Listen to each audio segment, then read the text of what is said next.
E hoje, excepcionalmente, meu Deus do céu, eu não poderia estar aqui. Você sabe disso. Né? Eu vim porque estou na frente do melhor. Aquele que, assistindo, eu estou dizendo para ele o que eu já cansei de pessoas dizerem para mim. Assisto para aprender, porque ele é o primeiro. Fera. Ele é a fera do podcast. É mesmo. Igor Coelho é o 3K. Sou eu. Pô, obrigado, cara. Eu tô arrepiado legal. aqui, ó. É o Carlos Alberto falando que eu sou sinistro, né? Tô arrepiado. Pô, cara. Você é um fenômeno. Você botou 1 milhão de pessoas assistindo. Bom... em defesa do cenário, na verdade, se é verdade, tinha mesmo lá uma galera assistindo, mas a circunstância ajudou, né? Então, não é exatamente porque eu sou muito sinistro, é porque a circunstância inteira ajudou. Estava pegando fogo. E você levou a gasolina. Eu sou bom de gasolina, cara. Isso daí eu pego pra mim mesmo. Eu sou bom de gasolina. Eu não posso ver um problema que eu quero me meter.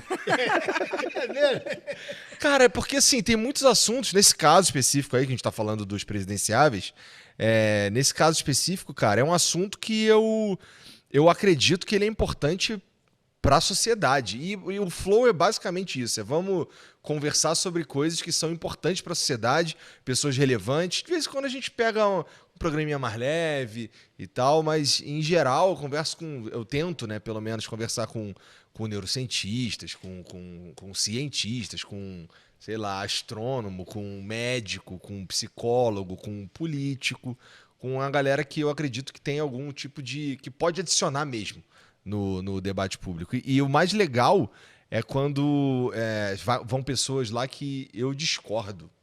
Essa é a parte mais legal.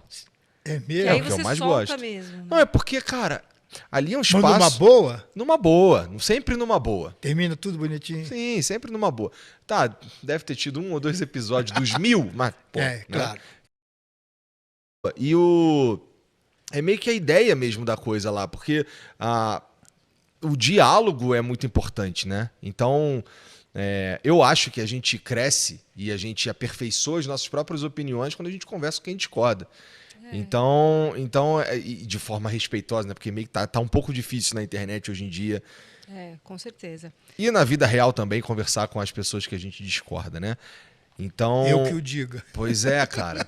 Recentemente. Então, tem alguns exemplos na minha família e tal, de umas coisas que acontecem assim por causa de opiniões políticas e tal. Ultimamente tudo acaba indo pro lado da... né? Tudo tá dividindo um pouco, né? E assim, começa uma discussão, chega aí reduz aquilo ali para uma visão superficial de política e as pessoas se separam. Eu vejo isso acontecer com frequência na internet, exacerbado. E, pô, eu tô meio que brigando contra isso daí, do meu jeitinho ali. É a ideia, desde o começo, na verdade. Mas você usa uma técnica para fazer o podcast? Porque você inovou o podcast, não só o áudio, mas o que a gente vê mesmo, né? O vídeo. Você usa uma técnica, isso foi natural, foi orgânico. Eu tenho super curiosidade de saber disso. Bom, ó. Então eu vou te explicar qual que é a ciência da coisa, de certa forma, vai. Antes de aparecer o Flow, já existia podcast no Brasil há uns 10 anos, né? Tinha já o Jovem Nerd como principal exemplo. Inclusive um exemplo de muito sucesso, afinal foram comprados aí 1 ano atrás, 2 anos atrás pela Magalu. Então, se foram comprados por um grupo como esse, significa que, né, as coisas funcionam e tal. Só que era um formato que não tirava proveito da segunda maior ferramenta de busca do mundo, que é o YouTube. Né? No fim das contas, muitas pessoas usam o YouTube como uma ferramenta de busca. Como fazer não sei o quê. Ou, sei lá, para estudar algum tipo de conhecimento. Tem tudo no YouTube, tem tudo no YouTube, né? Então, a gente, olhando uma tendência que já acontecia há um tempo lá nos Estados Unidos, com o Joe Rogan Experience, que é de onde a gente se inspirou, que é um formato que também, não sei se tinha no Brasil esse formato, que é pessoas conversando, sabe? Uma conversa de bar. Uma conversa, vou dizer, no início despretensiosa. A gente convida uns amigos aqui, uns caras, e conversa, troca uma ideia, vê o que as pessoas acham da vida, de determinados assuntos e tal, e vai. E a gente começou assim. A ideia da coisa, além de ser uma conversa longa e livre, era que a gente utilizasse todos os canais de distribuição que fosse possível usar. Então a gente usava para transmitir o Flow, o YouTube, Twitch, Instagram, Twitter, tudo que ia aparecer. Ó, não necessariamente, mas a gente está presente em todas. Tá. E uma coisa que a gente usou bastante, uma cultura, na verdade, que a gente incentivou bastante, foi as pessoas que assistiam o Flow, eles eram autorizados a pegar o nosso conteúdo e utilizar no canal deles. Isso significa que as pessoas podiam fazer os famosos cortes. Então o cara, no começo eles chamavam de highlights. Aí teve um dia que eu estava sem camisa, sentado na cadeira com os pés em cima da mesa.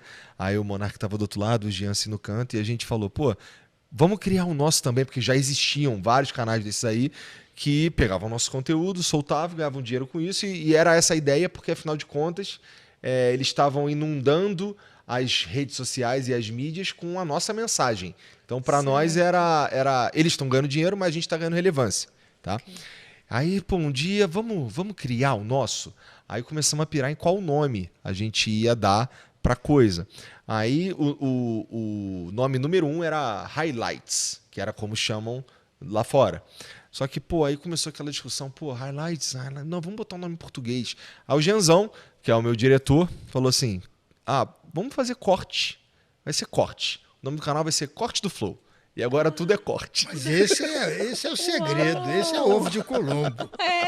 Coisa simples, né? E é o que chama, né? É simples, é fácil, as pessoas entendem. Corte, tá, eu sei o que é um corte, né? E foi assim, cara, tem também uma outra coisa que é uma coisa que a internet gosta, que é quando criadores se juntam, né? E o Flow, ele é basicamente um collab todo dia, né? A gente começou com quase que, 95% dos convidados que a gente tinha lá eram pessoas da internet, originais da internet e tudo mais. A gente foi diversificando à medida que a gente foi se tornando relevante, as pessoas começaram a entender o que era. Mas no começo era só os caras da internet, até hoje dava uma galera da internet, que é original da internet lá.